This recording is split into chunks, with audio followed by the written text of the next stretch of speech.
Assalamu alaikum wa rahmatullahi wa barakatuh and welcome to Ummah Radio. You are listening to the Tafseer class with myself Abu Mus'ab. Now as you know, we are doing the kitab known as Tafseer al-Quran al-Azim, or better known as Tafseer ibn Kathir, written by Imam ibn Kathir rahimahullah. And previously we had completed ayah number 34 of Surah Al-Baqarah. So tonight inshallah we will begin with the tafsir from ayah number 35 onwards. So if you are following up from the kitab itself, then we are starting on page number 54 of the PDF version. And if you don't have this particular version, you can download it from Ummah Forum, which is www.ummah.com/forum. In the Ummah Radio section, you will see a sticky thread called Saturday Tafsir class, and in there you will find the download link to this 3-volume Mukhtasar version of the kitab. So in any case, then it's on page 54 in the center of the page. That is where we will begin inshallah. So then without further ado, we can begin. Bismillahi walhamdulillahi wassalatu wassalamu ala rasulillahi wa ala alihi wa sahbihi wa man wala. So the ayah begins with ayah number 35. وَقُلْنَا يَا آدَمُ اسْكُنْ أَنْتَ وَزَوْجُكَ الْجَنَّةَ وَكُلَا مِنْهَا رَغَدًا حَيْثُ شِئْتُمَا وَلَا تَقْرَبَا هَذِهِ الشَّجَرَةَ فَتَكُونَا مِنَ الظَّالِمِينَ فَأَزَلَّهُمَا الشَّيْطَانُ عَنْهَا فَأَخْرَجَهُمَا مِمَّا كَانَا فِيهِ وَقُلْنَا اهْبِطُوا بَعْضُكُمْ لِبَعْضٍ عَدُوٌّ وَلَكُمْ فِي الْأَرْضِ مُسْتَقَرٌّ وَمَتَاعٌ إِلَى حِينٍ. These are the two ayat, ayah number 35 and ayah number 36. So in these two ayat, Allah says, وَقُلْنَا, this is now speaking, we were previously speaking about the malaika making sajda to Hazrat Adam alayhi salam and all that sort of things, who was inhabiting the earth and everything like that. That's what we passed by last time. So now we're moving on to further, that Adam alayhi salam was now created, the malaika had all made sajda to him. Now after that had taken place, and okay, he'll mention it here in a moment, but I'll mention it now anyway, that this is now after Allah had created Hazrat Hawa alayhi salam as well. That is why Allah says, وَقُلْنَا يَا آدَمُ أُسْكُنْ أَنْتَ وَزَوْجُكَ الْجَنَّةِ, that, O Adam alayhi salam, you and your wife stay now in Jannah. So both, obviously the ayat here previously has not mentioned the creation of Hawa alayhi salam and how she was created and everything of that sort. It wasn't mentioned here, so but in any case, she was already created prior to this, but he'll explain that also in a moment. Any case, so Allah said, so we told Adam alayhi salam, O Adam, stay you and your wife in Jannah and eat therein whatever you wish in abundance and wherever you want to, but وَلَا تَقْرَبَا هَذِهِ الشَّجَرَةِ, but do not, both of you do not come near to this particular tree. If you do, فَتَكُونَا مِنَ الظَّالِمِينَ, if you come near to this tree, then you will be amongst the wrongdoers. But then فَأَزَلَّهُمَا الشَّيْطَانُ عَنْهَا, then shaitan caused them to slip from it. Now you'll see two different tafasir on this particular portion of the ayah, but I'm just going to continue the ayah and then we'll see to that. So shaitan caused them to slip from it. فَأَخْرَجَهُمَا مِمَّا كَانَا فِيهِ, so as a result they were removed from that which they used to be in. وَقُلْنَا, now this is now Allah saying, and we told them, اِهْبِطُوا بَعْضُكُمْ لِبَعْضٍ عَدُوٌّ, go down from here, some of you will be enemies to others. وَلَكُمْ فِي الْأَرْضِ مُسْتَقَرٌّ وَمَتَاعٌ إِلَى حِينٍ, you will have a place to stay on earth and it will be provisioned for until a certain time, meaning that you will remain on earth for a set period of time, and after that the world will come to an end. So your time in Jannah is now over, it's now time to go down to earth. So that's the ayah. Now coming back to what I was saying, okay, I'll leave that part till we reach that part of the ayah, that فَأَزَلَّهُمَا الشَّيْطَانُ. There's two, from a linguistic perspective, there are two tafasir you can come out as to what that point meant. But in any case, we'll do that as we come to it. So, beginning with the tafsir, he says, يُبَيِّنُ اللَّهُ تَعَالَى إِخْبَارًا عَمَّا أَكْرَمَ بِهِ آدَمَ, that Allah explains by giving some information, some news about how Allah had honored Adam alayhi salam. بعد أن أمر الملائكة بالسجود له فسجدوا إلا إبليس إنه أباحه الجنة يسكن منها حيث يشاء ويأكل منها ما شاء. That after Allah had commanded the Malaika to make sajda, and all of the Malaika had made sajda except Iblis, who of course was a jinn and not from the Malaika, after that had taken place, which itself was a great honor to Adam alayhi salam, then إِنَّهُ أَبَاحَهُ الْجَنَّةِ, that Allah had permitted Adam alayhi salam to now reside in Jannah. يَسْكُنُ مِنْهَا حَيْثُ يَشَاء, he can stay therein wherever he wishes. وَيَأْكُلُ مِنْهَا مَا شَاء, and he can eat therein whatever he wishes. رَغَدًا أي هنيئا واسعا طيبا, that when Allah said eat there وَكُلَا مِنْهَا رَغَدًا حَيْثُ شِئْتُمَا, رَغَدًا means pleasantly, vastly, nicely, wonderfully, whatever you want to eat therein, you can eat in abundance whatever you want to. Now he says وَقَدْ اخْتَلَفَ فِي الْجَنَّةِ الَّتِي أَسْكَنَهَا آدَمُ هِيَ فِي السَّمَاءِ أَمْ فِي الْأَرْضِ. He says that the ulama have some difference of opinion with regards to this Jannah that Adam alayhi salam and Hawa alayhi salam was living in. Was it in the heavens or was it on earth? Meaning, is the Jannah, as in Jannah that we normally think about, Jannah with the rivers of honey and milk and everything of the sort, Jannah which is there in the heavens, or was it something which was on earth that was, as you can say, a miniature version of Jannah, and while they were actually living on earth? So he says, فَالْأَكْثَرُونَ عَلَى الْأَوَّلِ, the majority of the ulama, they are of the first opinion that Adam alayhi salam literally was in the real Jannah right in the beginning. وحكى القرطبي عن المعتزلة والقدرية القول بأنها في الأرض. Imam al-Qurtubi rahimahullah, he has reported that the Mu'tazila and the Qadariya, they were of the opinion that Adam alayhi salam was not in Jannah itself, but rather he was on earth. There was some special Jannah which was created here on earth where Adam alayhi salam was living in, but he had not yet entered the real Jannah of the year after. So that's the viewpoint of the Mu'tazila and the Qadariya. He says وسيأتي تقرير ذلك في سورة الأعراف إن شاء الله تعالى. He says that in Surah Al-A'raf, this topic of Adam alayhi salam living in Jannah, the ayah will come again, and at that point, because the story is more explained in detail in the ayah, so therefore he's going to leave the tafsir until we reach that point there and not mention it here, because the story is very short over here as to live in Jannah. That's basically it, one small ayah, while in Surah Al-A'raf it's more detailed. So he said rather he's going to leave it until we reach Surah Al-A'raf, and then he will lay the whole story out in front of you. Any case, he continues on. He says وَسِيَاقُ الْآيَةِ يَقْتَضِي أَنَّ حَوَّى خُلِقَتْ قَبْلَ دُخُولِ آدَمَ الْجَنَّةِ. He says that the siyaq, the context of the ayah, it tells us and it necessitates that Hawa alayhi salam was created before Adam alayhi salam was entered into Jannah. Because Allah now said, Uskun anta wa zawjuka al-Jannah. You and your wife live in Jannah now. Meaning, they were not in Jannah at that particular time. Where they were, Allahu A'lam, how exactly that was. Whether it was a different Jannah, whether it was some special place that Allah had created. Okay, question 7th heaven, Jannah. Yes, the Jannah as in the seven heavens, that is the Jannah that we are speaking about, and according to the majority of the ulama, that is the Jannah that Adam alayhi salam was living in. So in any case, that wherever Adam alayhi salam was when Hawa was created from him and everything of the sort, before they entered Jannah, this is what is being mentioned here, that it was before Jannah. This is one opinion. He says, وَيُقَالُ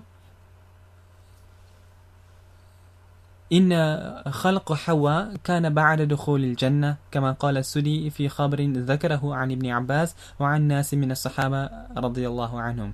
He says that one opinion, if you look at the context of the ayah, it says that Hawa was created from Adam alayhi salam before they were entered into Jannah. But the other viewpoint which has been reported is that Hawa was created after Adam alayhi salam had already been entered into Jannah. So what does it mean in that case there? This is the more correct opinion, and in this case here, Adam alayhi salam was created in Jannah. He was in Jannah. But now Allah, after having created Adam alayhi salam and then created Hawa alayhi salam from him as well, from his rib, and then Allah said, now you two, you are allowed to live in Jannah as long as you want to. Eat what you want to, do what you want to, everything, just abstain from this particular tree. So they were in Jannah, and Allah now gave them free reign, eat and live in Jannah basically. So they were in Jannah, they weren't in some other place, they were actually in Jannah, but they were now given the free reign, live now as you want to in Jannah, as long as you abstain from this particular tree. So in any case, so he says that according to this other view, which like I say is the more correct view, that the creation of Hawa was after Adam alayhi salam had already been entered into Jannah. And this has been reported by Imam Sudi rahimahullah, which he reports from Hazrat Abdullah ibn Abbas radiyallahu anhuma, and from a group of Sahaba radiyallahu anhum as well, which says that أخرج إبليس من الجنة وأسكن آدم الجنة, that Iblis was expelled from Jannah and Adam alayhi salam was made to stay in Jannah. فكان يمشي فيها وحيدا ليس له زوج يسكن إليه. So Adam alayhi salam used to spend his time walking around in Jannah, but he was walking around alone. ليس له زوج يسكن إليه. He had no partner, no spouse that he could find sakina, comfort and solace, and like a partner. He had no partner. He was just one person all alone there in Jannah. So فنام نومة. So one day he went to sleep. فاستيقظ وعند رأسه امرأة قاعدة خلقها الله من ضلعه. That when he, after going to sleep, he woke up and there was a woman sitting by his head. Allah had created her from his rib. فسألها ما أنت, or rather I should say فسألها ما أنت. That Adam alayhi salam, he asked her, ما أنت, what are you? قالت امرأة. She replied, a woman, because obviously there was no woman prior to Hawa alayhi salam, and there was no human being prior to Adam alayhi salam. So she was like a new version. So that's why he asked, what are you? So she replied, a woman. So Adam alayhi salam then said, وَلِمَ خُلِقْتِ, and for what reason were you created? She replied, قالت لِتَسْكُنَ إِلَيَّ, so that you can find comfort and solace in me. So meaning, I have been created as a partner for you here in Jannah. The Malaika who were present at this occasion, so قالت له الملائكة ينظرون ما بلغ من علمه ما اسمها يا آدم. The Malaika who were present, looking and seeing, testing the amount of knowledge that obviously Allah had already, the whole incident of Adam alayhi salam laying out the names of everything to the Malaika. So the Malaika here, they asked Adam alayhi salam that to get the knowledge from him now on this particular point, because of all the knowledge which Allah had given him. So they asked him that what is her name, O Adam alayhi salam? So Adam alayhi salam responded and he said, Hawa. So they replied, asking back again, قالوا ولما حواء, why is her name Hawa? So Adam alayhi salam, he responded and he said, إنها خلقت من شيء حي. Her name Hawa comes from the word, basically what it means is that she is something Hawa, Hay. If you listen, the root letters are the same. So Hawa, she got this name Hawa because she was created from a living thing. Whereas with the creation of Adam alayhi salam, he was created from sand. It was not a living creature or creation that Adam alayhi salam was created from. Allah created him from sand and water, however the creation was, but there was no living organism that Adam alayhi salam was created from. Unlike with Hawa, because Adam alayhi salam was alive, and from his rib, Allah had now created Hawa alayhi salam. So therefore, she get her name Hawa because she was created from a living thing. Not that the rib is alive, but rather that she was created from a human being. So that is why she was created from something alive.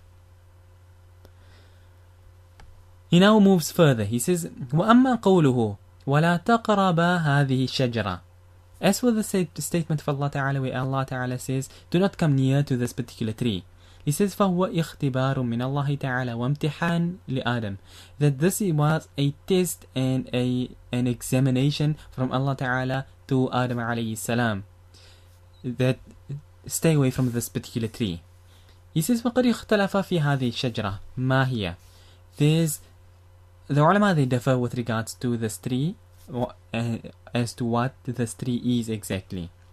Meaning, everybody knows it was a tree, but what tree was it? Was it as you can say, was it wheat? Was it barley? Was it a date tree? Was it a thorn tree? What type of tree was it? That's what the ikhtilaf is about.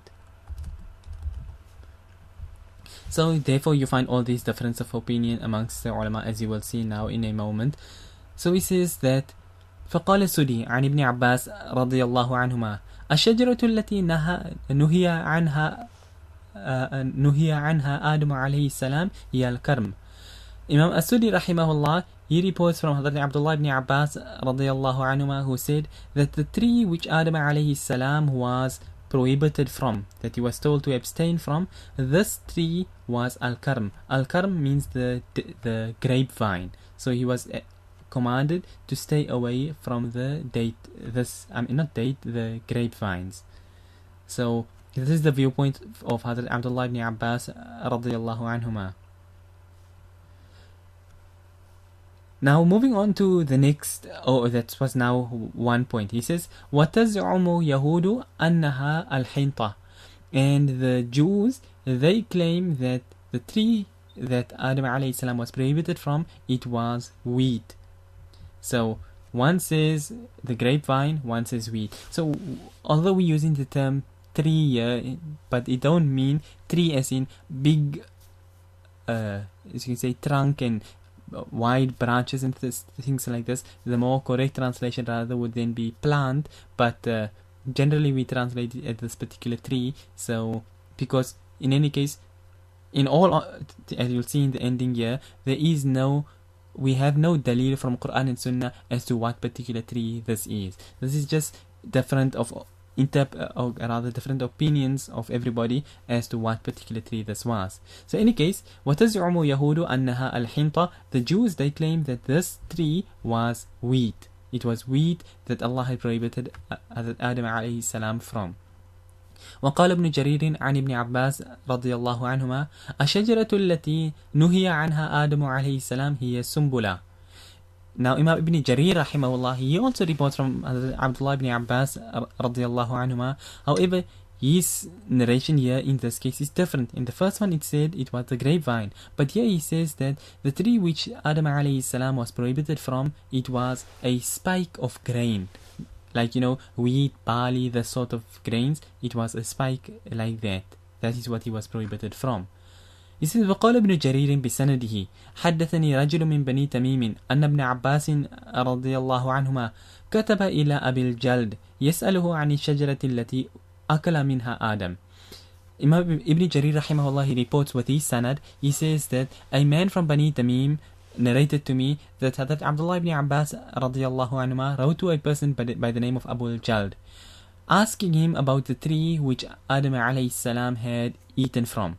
وَالشَّجْرَةُ الَّتِي تَابَ عِنْدَهَا آدَمْ. And also the tree by which this tree Adam alayhi salam was by when Allah had forgiven him.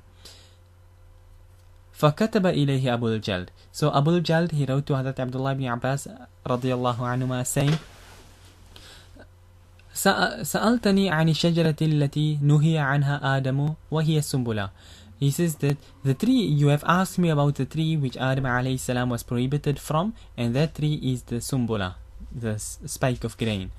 وسألتني عن الشجرة التي تاب عندها آدم وهي الزيتونة. And you asked me regarding the tree,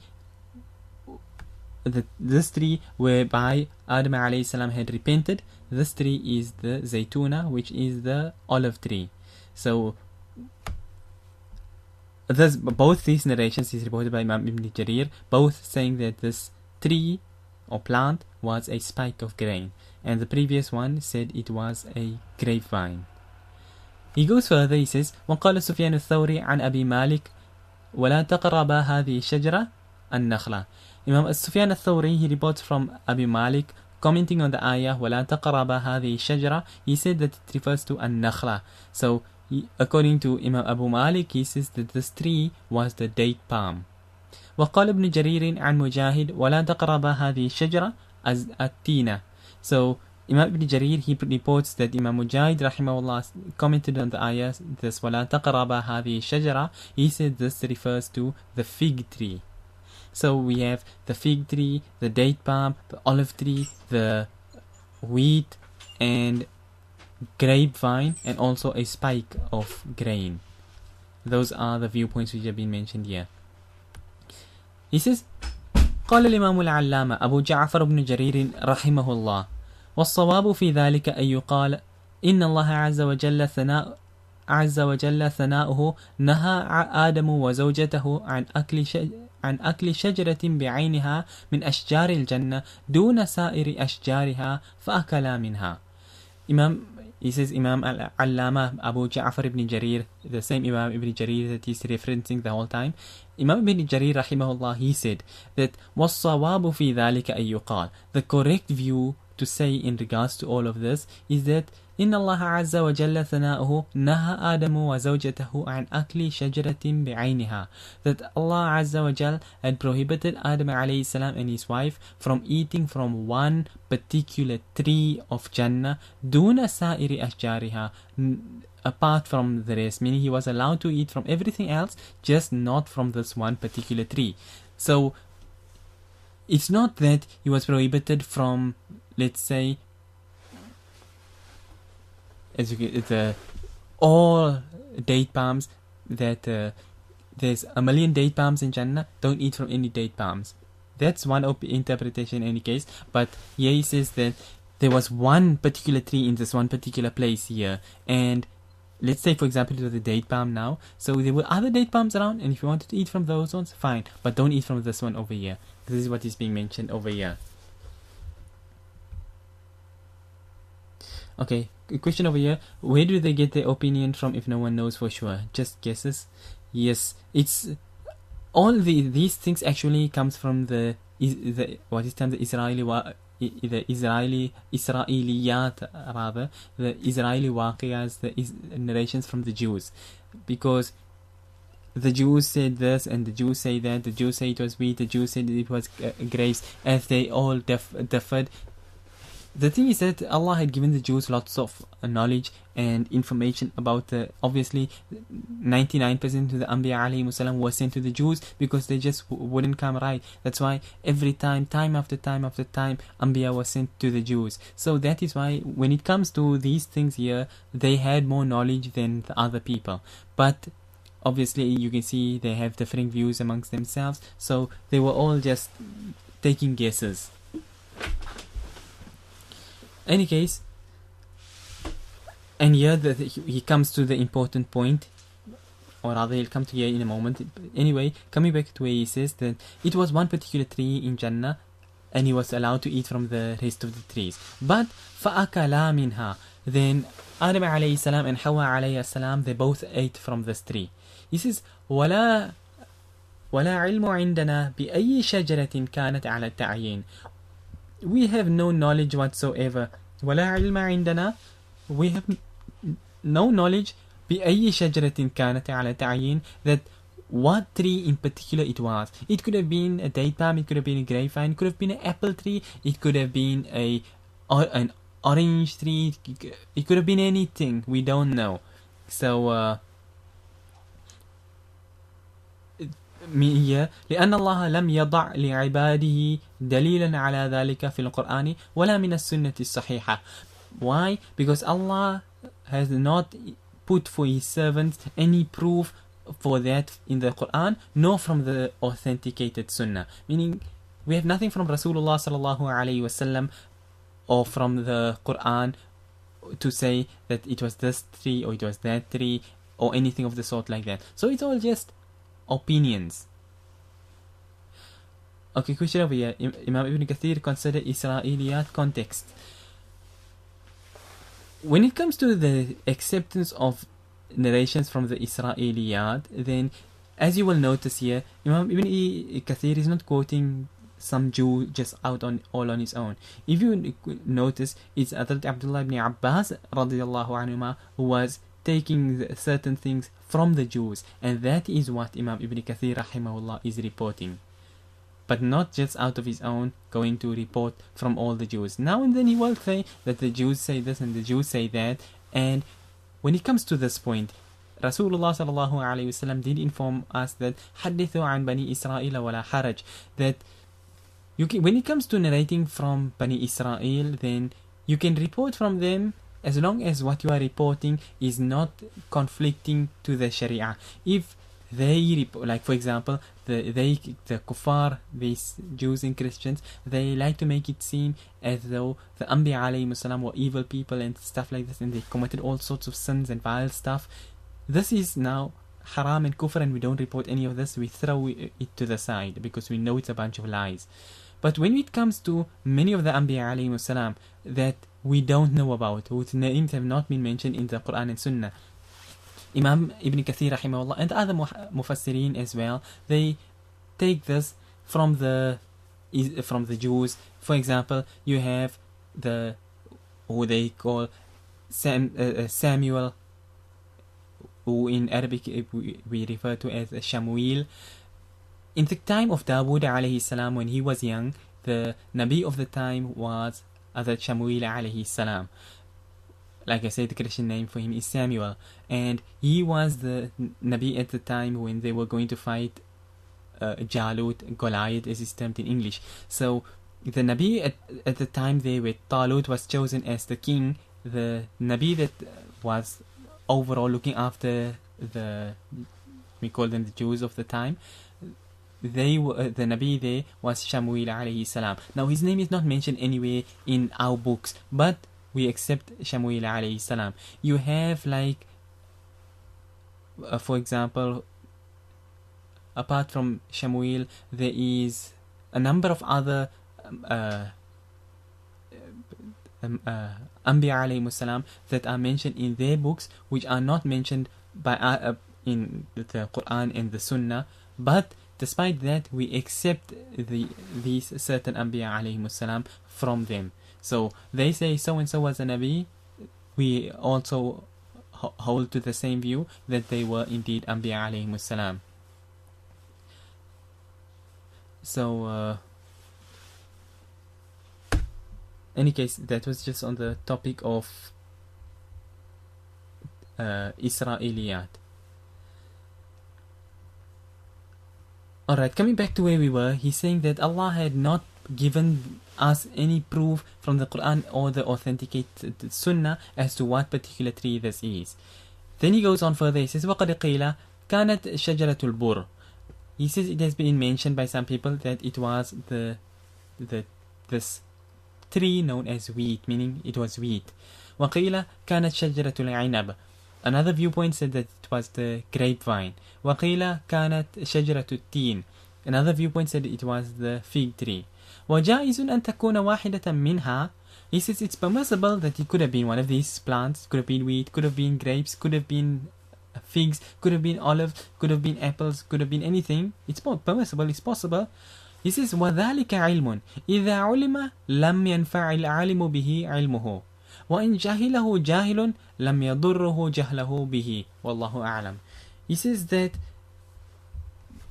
this knowing as to what particular tree this was, or all these sort of things, he says إِذَا عُلِمَ لَمْ يَنْفَعُ الْعَالِمَ بِهِ عِلْمُهُ, that the person who knows it, the knowledge of this will not benefit him in any way. وَإِنْ جَهِلَهُ جَاهِلٌ لَمْ يَضُرُّهُ جَهْلُهُ بِهِ, that if a person is ignorant of it, him being ignorant of it will not affect him or harm him in the least. Meaning, it's like knowing, did dinosaurs exist, yes or no? Dinosaurs could have existed. There could have been Tyrannosaurus Rex, there could have been Brontosaurus and Triceratops and all these sort of things. They could have existed, but Allah has not informed us about it, so therefore there is no, as you can say, no benefit. knowing that there was a brontosaurus with a very long neck and he could eat from the highest of plants, and a triceratops who had 3 horns and stuff like this, knowing it don't give you any benefit, and not knowing it don't harm you in the least. So in the like manner, he says here that what worrying about what particular tree it was it an apple, was it an orange, was it a banana, was it this, was it that, it don't benefit you in the least. So if you know it or you don't know it, it don't change anything. That is why Allah has not informed us what particular tree it is. So now we move on further, coming to that point of the ayah that I mentioned, that you have 2 interpretations for it. He says وَقَوْلُهُ تَعَالَى فَأَزَلَّهُمَا الشَّيْطَانُ عَنْهَا, that shaitan caused them to slip from it. Now he says يصح أن يكون الضمير في قوله عنها عائدا إلى الجنة. He says it is permissible and correct to say that the dhamir, meaning فَأَزَلَّهُمَا الشَّيْطَانُ عَنْهَا. Now what is this? From it. Anha means from it. But what is the it referring to? He says it's correct and permissible to say that the it is referring to Jannah. So they slipped, or they were removed from Jannah. He says if we take it to mean Jannah, then فَيَكُونُ مَعَنَا الْكَلَامِ فَأَزَلَّهُمَا أي فَنَحَّاهُمَا. He says that if we take this opinion that it refers to Jannah, that they were removed from, then the meaning then of the statement would be فَأَزَلَّهُمَا. Now azalla has got numerous meanings, so in this case it means نَحَّاهُمَا. Naha means to remove. So فَأَزَلَّهُمَا الشَّيْطَانُ عَنْهَا, so shaitan caused them to be removed from Jannah, from it. He says وَيُصَحُ أَن يَكُونَ عائدا على أقرب المذكورين وهو الشجرة فيكون معنى الكلام فأزلهما أي من قبل الزلل. He says it's also correct and permissible to say that this ضمير, this pronoun, the ha, is referring to the closest of the 2 of the mentioned things, which is الشجرة, the tree. So فأزلهما الشيطان عنها, the عنها from it refers to the tree.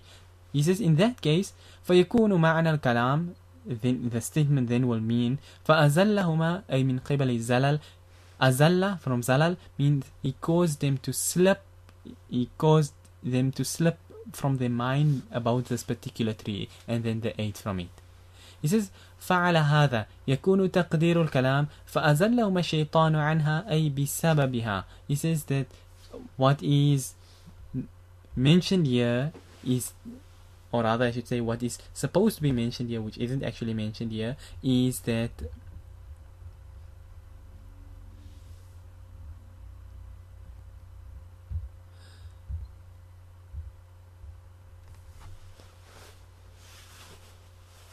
فأزلهما أي من قبل الزلل, that he caused them to slip. So on this point فأزلهما الشيطان عنها, that as a result of this tree he caused them to slip and be removed from Jannah.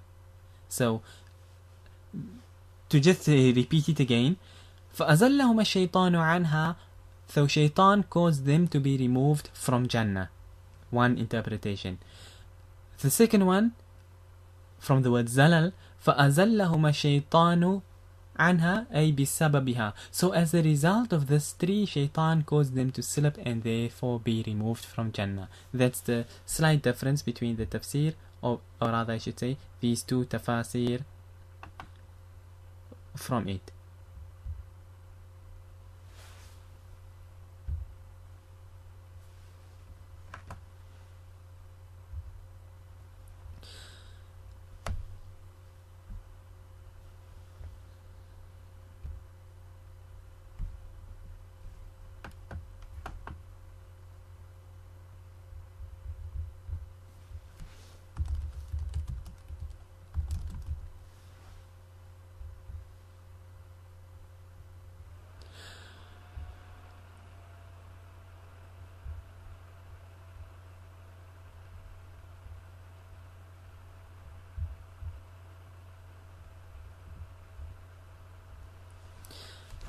In any case, let me just finish up this part. He says, continuing on this point of zalal and fanahahuma, he says كما قال تعالى يؤفك عنه من أفك أي يصرف بسببه من هو مأفوك.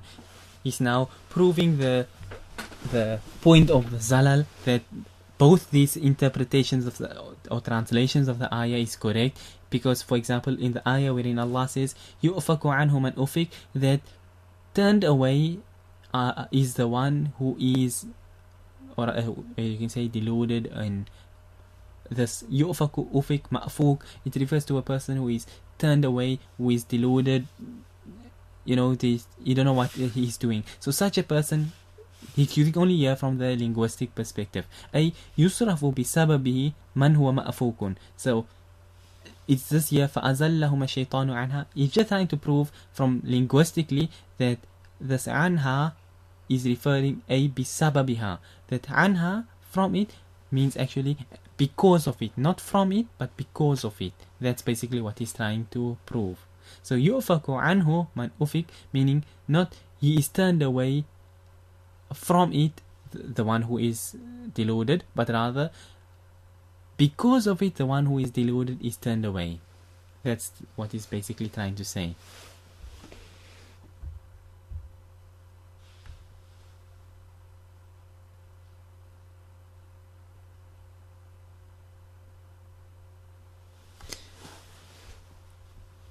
Okay, got a question over here that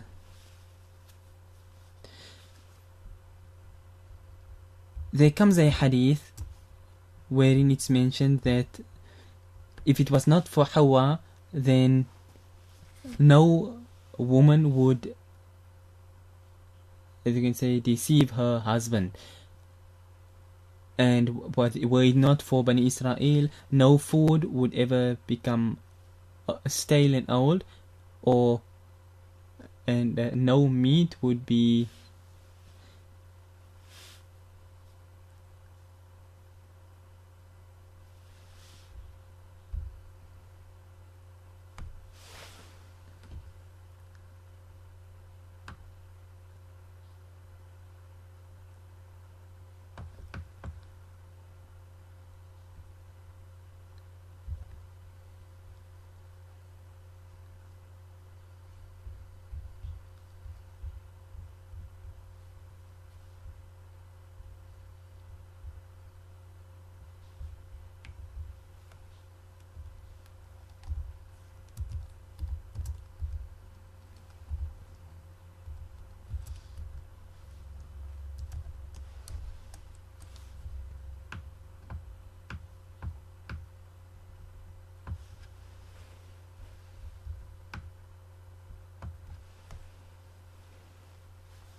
Alright, so coming back to the narration which mentions that were it not for Hawa, no woman would deceive her husband ever, and were it not for Bani Israel, no food would go old, nor would any meat become stale and rotten. That's what the narration mentions. So the question then asked is that if Shaitan is the cause of it, then why does this narration mention Hawa alayhi salam as being the cause for it? The ulama have answered this point over here by saying that Shaitan continuously was throwing his waswasa, that firstly is that Adam alayhi salam and Hawa alayhi salam, they did not intend to disobey Allah, not at all, not for a blink of an eye, but rather they forgot the command that Allah had given them. Through the waswasa of Shaitan, he caused them to forget. That is why they had actually eaten from the tree. So Shaitan threw his waswasa on Adam alayhi salam, and he threw his waswasa on Hawa alayhi salam. So the first one to forget was Hawa alayhi salam, and then she came to Adam alayhi salam to say, we should why don't we try this tree here? And at the same time, Shaitan was throwing his waswasa on Adam alayhi salam as well. So with Hawa alayhi salam already having forgotten the command of Allah of not eating from this tree here, and with the addition, Hawa alayhi salam now telling Adam alayhi salam, let's go eat from here, and with the addition of Shaitan still throwing the waswasa on Adam alayhi salam himself, so that is why as a result he also forgot. So that's why Allah says وَلَمْ نَجِدْ لَهُ عَزْمًا. We didn't find any intention from Adam alayhi salam when he went to go eat from the tree. And at the same time, it wasn't that Hawa alayhi salam was intending to, as you can say, she wanted to follow Shaitan or anything of the sort and drive them out of Jannah. Never anything of that sort. She had forgotten, and her now mentioning it to Adam alayhi salam, and also with Shaitan's additional waswasa continuously coming, Adam alayhi salam also forgot, and therefore they went to go eat. And because of the promises and things that Shaitan was continuously giving them, that you were only prohibited from the tree إلا أن تكون ملكين أو تكون من الخالدين, that if you were only prevented from this tree because if you were to eat from it you would live forever, or you will become from the eternal ones. All these sort of things here, until they forgot the command that they were, or rather I should say the prohibition that they were prohibited from this tree. So they went now after having forgotten, and they decided to eat from this tree which they were prohibited from, because it was now just another tree, some new tree which they have not eaten from, and it's supposed to be some special tree. So therefore they went and ate from it. That is why you can say, from a small angle, Hawa alayhi salam had a part to play, although she was innocent in the whole thing, in that she was not trying to get Adam alayhi salam to be, as you can say, disobey Allah or anything of the sort.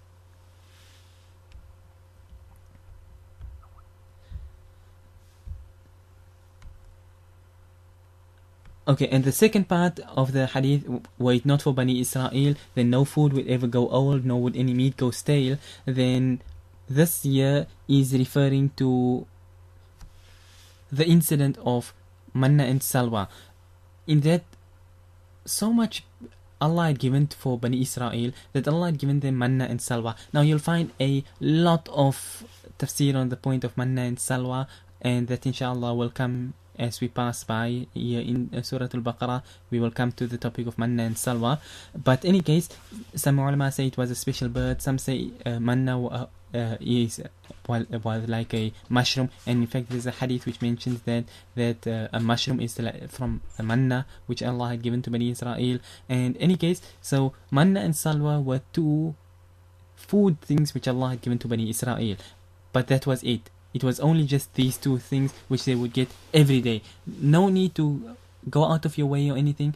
Some ulama say, like I say, that it was a small bird, like you could say like some sort of chicken. It would just come to them and just lay still, and they could slaughter it, and there they would have, basically you can say like they could have chicken every day. So the Jews, not satisfied with just one food.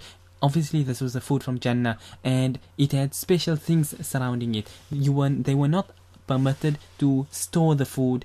Manna and salwa, it would be for that day and that day alone, and the next day it would be gone. That's how it is. So you can't come say, okay, you know what? There's 50 birds which have come down. Now I'm going to catch all the birds and keep them here, and then tomorrow I don't have to catch them again and slaughter them. I'll keep them slaughtered here by me. It didn't work like that. Allah had given them a special way like this, that the manna and salwa will come every day. You will take it, if you take the opinion of it being a bird, slaughter it, and there you will have your food for the day. But they say no, we can't. لن نصبر على طعام واحد. We can't be satisfied with just one type of food. We want onions, and we want this, and we want greenery and vegetables, and we want all these sort of things here. We want all these things here as well. Don't just come and give us manna and salwa every day.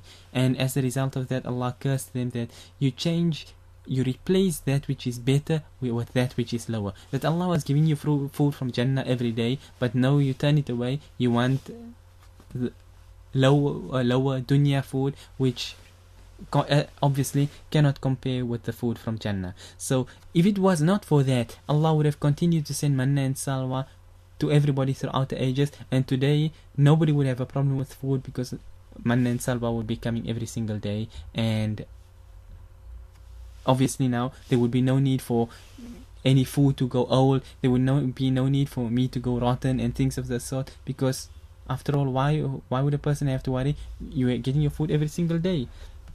So only because of the Jews, that's why this year had happened. So what had happened now, the Jews had taken this manna and salwa, went, and like I say, the ulama say it was like the small type of bird, chicken, whatever you want to call it. So they caught them, slaughtered them, everything, put them away, decided to store them, and then the food all went rotten. And because of that is why today, if you have meat and things and you leave it out, it will all become rotten as a result of that action of the Jews. But that, inshallah, like I say, it will come later on in the kitab as we continue into the topic of manna and salwa. Okay, question over here. But the Anbiya alayhimus salam are ma'asum.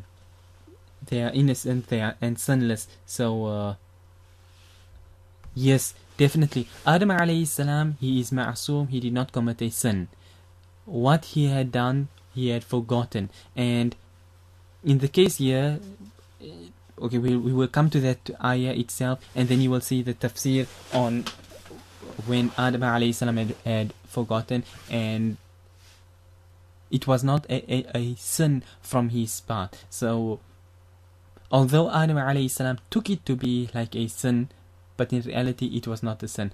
And there's a bit of quite some tafsir on that point there, inshallah. So I don't want to jump the gun again, because it is going to be mentioned here soon. So inshallah we will come to that point in a bit. So yes, Anbiya alayhimus salam are indeed ma'asum. They do not commit major or minor sins. And okay, when we talk on the point of Anbiya alayhimus salam and sins, then obviously we know without a doubt Anbiya alayhimus salam do not commit major sins. There is one opinion, again I say one opinion, which mentions that Anbiya alayhimus salam can commit minor sins, but we hold the viewpoint that Anbiya alayhimus salam do not commit major or minor sins. And then you have a viewpoint which says that they do not commit major or minor sins, but they can do things which for a normal person is not a sin. Similar to how we were mentioning with the Mustalahul Hadith class, that it's something permissible, but it is not something good.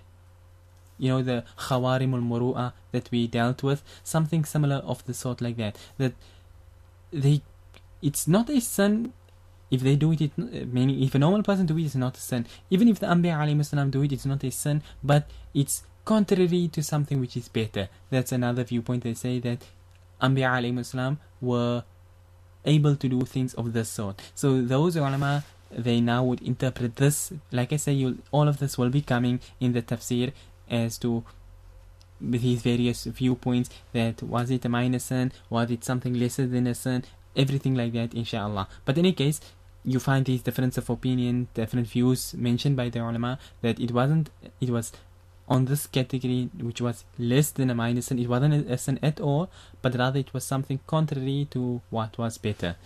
But anyway, like I say, it will come in detail later, inshallah. Any case, coming back to where we were, وَلِهَذَا قَالَ تَعَالَى فَأَخْرَجَهُمَا مِمَّا كَانَ فِيهِ. So as a result of eating from this tree, فأخرجهما مما كان فيه, they were removed from that which they were in. أي من اللباس والمنزل الرحب والرزق الهني والراحة. That they were removed from the clothing which they had. والمنزل الرحب, the wide spacious abode that they were living in. والرزق الهني, and the easy comfortable rizq and sustenance which Allah had given to them. And والراحة, and the comfort and rest which they had therein, all of this was removed from them. And وَقُلْنَا هَبِطُوا بَعْضُكُمْ لِبَعْضٍ عَدُوٌّ وَلَكُمْ فِي الْأَرْضِ مُسْتَقَرٌّ وَمَتَاعٌ إِلَى حِينٍ. And they were removed from this, meaning all of this is implying that now they were removed from Jannah. In Jannah they had clothing, they had a wide spacious place, they had easy rizq, they had comfort and everything. But all of this was removed, and Allah now said, go down to earth, some of you will be enemies to others, and you will remain in earth you will have a place to stay on earth, and you will remain therein for a set amount of time. He say, أي قرار وأرزاق وآجال. You have specific amount of time, you have arzak, you will have your sustenance therein, and wa ajal, you have a set particular time, you have a cut-off time for each individual person and for the world in at large itself. He says إلى حين أي إلى وقت مؤقت ومقدار معين ثم تقوم القيامة. He says until a specified date, until an exact particular time that the universe will last until then, and then Qiyamah will take place. So from the time when Adam alayhi salam was sent down from Jannah, the time as to when Qiyamah will take place and when the whole world will be destroyed and everything, and obviously millions of years, you can say, before that, when Allah had decided to create the world, its time, its end and everything was already decided back then. So any case, so the world has got a specific shelf life or expiry date. When it reaches its expiry date, Qiyamah will come. He says وقد ذكر المفسرون من السلف كالسدي بأسانيده وأبي العالية ووهب بن منبه وغيرهم ها هنا أخبارا إسرائيلية عن قصة الحية وإبليس. He says that some of the Mufassirin from the Salaf, like Imam As-Sudi, he reports with these Asanid, Imam Abu al-Aliya, Wahb ibn Munabbih, and others, rahimahumullah, they have mentioned here on the incident of Shaitan and his waswasa on Adam alayhi salam and Hawa alayhi salam. They mentioned a Israeli story with regards to Iblis and the snake. وكيف جرى من دخول إبليس إلى الجنة ووسوسته, and how he came to enter, how Iblis came to enter to Jannah and throw his waswasa. وسنبسط ذلك إن شاء الله في سورة الأعراف فهناك القصة أبسط منها ها هنا والله الموافق. He says that we will explain it in detail inshallah in Surah Al-A'raf, because the story is more in detail over there than what it is here. So, and Allah is the one who grants all success, so He will leave the story for then. But in any case, Surah Al-A'raf is very far off, so I'll just give you the story in a nutshell over here. That the story of Iblis and the snake is that, as per this Israeli narration goes, snakes back in the day were actually dragons. Not dragons as in the Western version of dragons, big massive things with wings and stuff like that, no, but more like the Chinese version of dragons, like snake-like, but they have wings and they could fly. This is what snakes actually were. Snakes were basically dragons.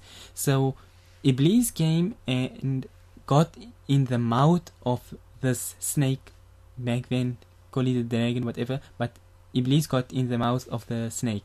He managed to talk to the snake, and the snake, being a snake, and that in fact is where the whole term comes from, a snake is someone you cannot trust. So this snake, who was one of the creatures living in Jannah, but he was of this such a snake-like character that he agreed to bring Iblis, sneak Iblis basically into Jannah. So this is where this is because it's an Israeli story, so obviously it contradicts what we believe in. But in any case, as far as they go, Iblis climbed into the mouth of the snake, and therefore the snake could fly now into Jannah, obviously having his wings. So he flew into Jannah, and from there Iblis was able to throw his waswasa and everything of the sort now, because he was now here in Jannah. Obviously, we don't believe that Iblis entered into Jannah, so that's not our point. I mean, or rather, that's not our belief.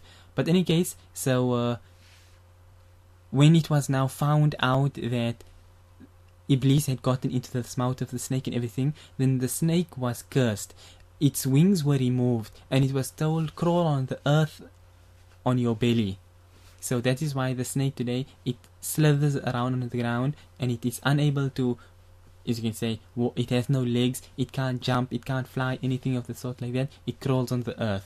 And furthermore, the poison which is now in a snake's mouth it came, or rather was placed in its mouth as a result of it allowing Iblis to climb in its mouth. So that's how this Israeli narration of Iblis and the snake goes. But it's of course a bit more detailed than what I've just mentioned here. That's mentioning from memory. So, but in any case, that's how the story goes. That Iblis got in the mouth of the snake, and the snake brought him there into Jannah, and everything of the sort like that, and eventually ended up with the snake being cursed and turned into what it is now today. No more dragons, no more flying. Moving on now to the final part, he says, فَإِنْ قِيلَ فإذا كانت جنة آدم التي أخرج منها في السماء كما يقول الجمهور من العلماء فكيف تمكن إبليس من دخول الجنة وقد طرد من هنالك. He says that if it is said, if somebody comes up with the opposition and say that if the Jannah which Adam alayhi salam was put out from, if it was in the heavens, like how the Jumhurul Ulama, the majority of the ulama are of that opinion, so if he was really in this Jannah, then how could Iblis be able to enter Jannah when he was already expelled and chased away from Jannah? This is now an objection if somebody comes with. He says, وَأَجَابَ الْجُمْهُورُ بِأَجْوِبَةٍ, that the Jumhurul Ulama, they have numerous answers to that objection. أحدها أنه منع من دخول الجنة مكرما, meaning that one answer they're given is that Iblis was prohibited from entering Jannah in an honorable manner, like enter Jannah properly. But فَعَمَّ عَلَى وَجْهِ السَّرِقَةِ وَالْإِهَانَةِ فَلَا يُمْتَنَعْ, that the like enter in the darkness like a thief, and in this case here, like towards treachery and stuff, climbing the mouth of a snake and do that, those sort of stuff, he was not prevented from that. That's now one opinion, that one answer some of the Mufassirin give. And he says, وَلِهَذَا قَالَ بَعْضُهُمْ كَمَا فِي التَّوْرَاةِ إِنَّهُ دَخَلَ فِي فَمِ الْحَيَّةِ إِلَى الْجَنَّةِ. And he says, for this reason you will find, like how it's mentioned in the Torah, that Iblis had entered Jannah through hiding in the mouth of a snake. He says, وَقَدْ قَالَ بَعْضُهُمْ, other Mufassirin, they've given a different opinion. They say, يَحْتَمِلُ أَنَّهُ وَسْوَسَ لَهُمَا وَهُوَ خَارِجُ بَابِ الْجَنَّةِ. He says it's possible that Iblis had thrown his waswasa on Adam alayhi salam and Hawa alayhi salam while he was outside the door of Jannah. So basically, we'll just read the last part here. He says, وَقَالَ بَعْضُهُمْ يَحْتَمِلُ أَنَّهُ وَسْوَسَ لَهُمَا وَهُوَ فِي الْأَرْضِ وَهُمَا فِي السَّمَاءِ. Other ulama, they say that it's possible that he had thrown his waswasa on them while he was on the earth and they were in the heavens. So it's basically they differing on how far his Wi-Fi signal could reach. Did he have to be physically in Jannah? Could he be outside the door of Jannah? Could his Wi-Fi reach all the way from earth to Jannah? That's where the ikhtilaf is. But in any case, whichever one it is, it don't make any real difference at the end of the day, because we don't believe that Iblis had actually come into Jannah, as the one opinion had said he could sneak his way in there. No, but rather he was either outside the door of Jannah, because obviously Shaitan could come till a certain degree before he was prevented entering into Jannah itself. So he could eavesdrop from over there, and he could also throw his waswasa from there. Or alternatively, like how he mentions here, that he was on earth and he was throwing his waswasa all the way up there to Adam alayhi salam and Hawa alayhi salam in Jannah itself. He says, ذكرها الزمخشري وغيره, that Imam al-Zamakhshari and others, they have mentioned this over here. He said, وقد أورد القرطبي ها هنا أحاديث في الحيات وقتلهم وبيان حكم ذلك فأجاد وأفاد. He says that Imam al-Qurtubi rahimahullah, he has reported certain ahadith with regards to snakes and killing snakes, and explained the ruling regarding that in a very well and beneficial manner. So you don't mention the ahadith over here, but that will most likely be mentioned in Imam al-Qurtubi's rahimahullah's tafsir. So what is mentioned, or rather I should say what is meant over here, or implied rather, is that the snake had something to do with the whole story, and therefore the thing is that if we were to accept the whole snake story, it's not necessarily that the snake had actually entered into Jannah. Even if, like I say, even if we do accept the story, we don't have to accept that the snake literally entered Jannah. He could have taken him to the door of Jannah and kept him there in order to throw his waswasa. Although, like I say, you do have some ulama who did hold the opinion that Iblis had made his way into Jannah because he was only prohibited from entering in a noble manner. So all of this is just the various tafasir of the mufassirin.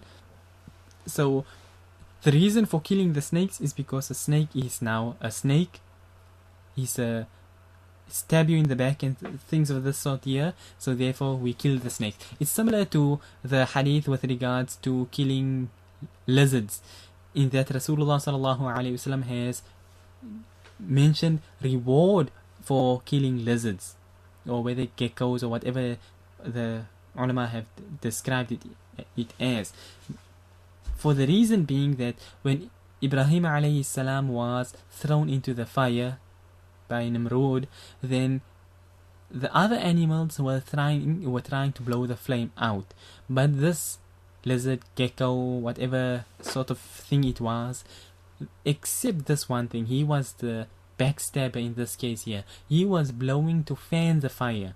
So the others were trying to blow the fire out, and he was trying to stoke the fire for meaning for Ibrahim alayhi salam to burn. He was trying to stoke the fire. That is why Rasulullah sallallahu alaihi wasallam has mentioned that if you kill him in one shot, you get X amount of reward. If it takes you 2 shots to kill him, you get a bit less reward, and so on and so forth. And it's mentioned that Hazrat Aisha radiyallahu anha used to have a special spear with which she would kill these sort of geckos. Obviously, it don't mean these tiny 3-4 centimeter miniature lizards that you find around, but obviously it would have to be something substantial in order to be killed with a spear. So if you look at in Arabia, the type of those big gecko lizard sort of things over there, it's possible it could be one of those things. But depending on what the various tafasir of how the ulama have explained it, that whether it refers to even to these small tiny little ones here, then even in that case too, we will wipe them out as well.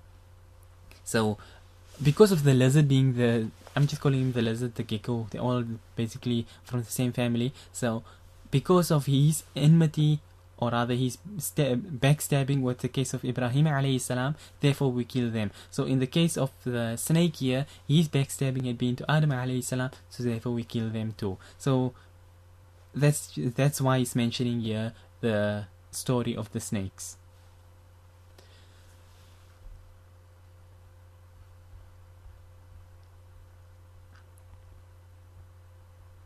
Alright, so that there then is the end of the tafsir with regards to ayah number 35 and ayah number 36.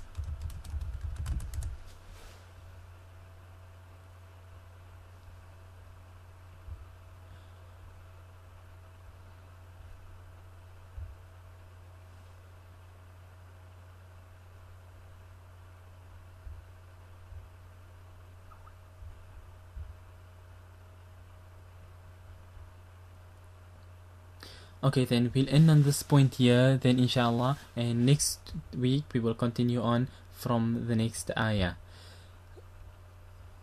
Alright, so we're stopping on this point here, so if anybody has any questions, you can feel free to ask your questions.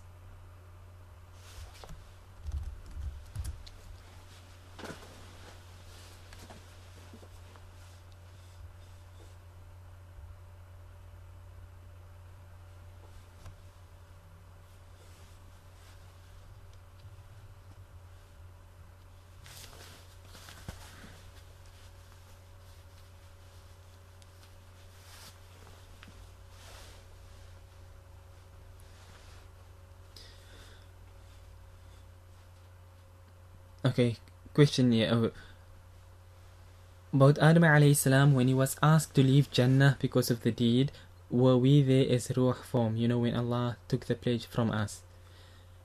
Okay, no. When Adam alayhi salam was living in Jannah, okay, and then we forgot about it. Did that incident already occur before this? Yes, that incident had already occurred prior to this whole story in Jannah over here. So if we look at it from a timeline perspective, then after Allah had made the malaika make sajda to Adam alayhi salam and everything, then Allah had taken from the back of Adam alayhi salam all his offspring. Every single human being to be born till the end of time were all taken from the back of Adam alayhi salam and were laid out to him. So everybody was appearing as lights. like ants, but like lights. And some were shining brighter than others. Obviously, we know the story that Dawood alayhi salam was one of the bright ones that caught the eye of Adam alayhi salam, and he asked that, who is this? And it was told to him that this is your son Dawood alayhi salam. And he asked that how long will he live?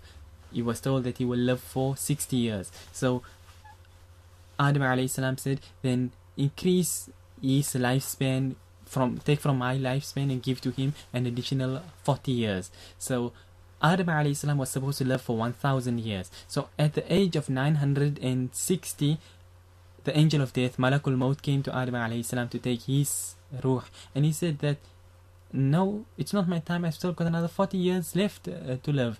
So the angel of death reminded him that, did you forget back then you had given 40 years of your life for your son Dawood alayhi salam. So therefore your time now is only 960, and it's now your time to pass away. So it's mentioned that because of this, that is why فَنَسِيَ آدَمْ فَنَسِيَ ذُرِّيَّتَهُ, because Adam alayhi salam had forgotten. That is why human beings forget, and that is where the word nas comes from, meaning one who forgets. So in any case, this whole, the Ahdi Alast, as it's referred to, that where everybody was placed out in front of Adam alayhi salam, and Allah had taken the pledge, Alastu bi Rabbikum, and everybody said, Qalu Bala, most definitely indeed Allah, you are our Lord. So this had all taken place, and everybody was then back into the back of Adam alayhi salam, and Adam alayhi salam was now put into Jannah and everything of the sort. And then this whole incident took place, and after Adam alayhi salam was now sent out from Jannah down to earth and things, everybody obviously being in the back of Adam alayhi salam came down as well, because technically you were not in the ruh form anymore, you were now in Adam alayhi salam. And as he had children, his children had children and children and children, like that. That's how everybody ended up coming out until it is today, and still it will be until the end of time. There is just one thing I want to mention here also on this point, also from another hadith, that with Adam alayhi salam being sent down from Jannah, it was all the plan of Allah in the first place, that he will forget and that he will eat from the tree, and then as a result Allah will send him down. Everything, it was all planned. When Musa alayhi salam came in Jannah and he wanted to meet Adam alayhi salam, and Allah enabled them to meet, and Musa alayhi salam now spoke to Adam alayhi salam and said that, are you Adam? And we passed by this hadith previously where he said that, in fact, just 1, 2, 3 ayat above, we passed by this very same hadith, that he said, you are the one who Allah made the malaika make sajda to and everything.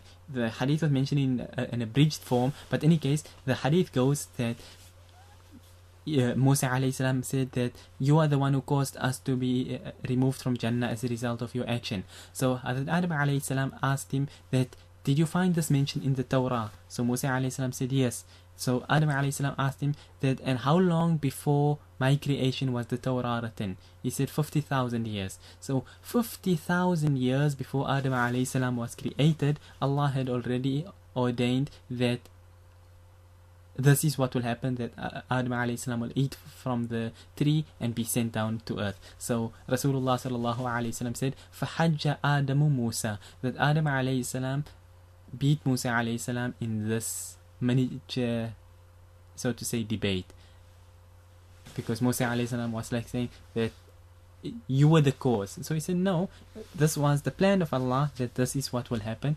50,000 years already before I was created, it was already decided. So any case, and there's one more important point, final point just on this issue over here, is that when it comes to the Anbiya alayhi salam, we hold the highest regard for them. We do not think bad of them. We do not speak any word which can be construed as being bad. We don't say that Adam alayhi salam, he had sinned, he had done wrong, or anything of the sort here. We always keep the respect for the Anbiya alayhi salam as number one in our mind, and whatever tafseer and things we give will follow around that perspective over there. And if there's something we don't understand, then it's us who do not understand it, and we do not accuse the Anbiya alayhi salam of anything evil or any sin and things of that nature. Wallahu a'lam.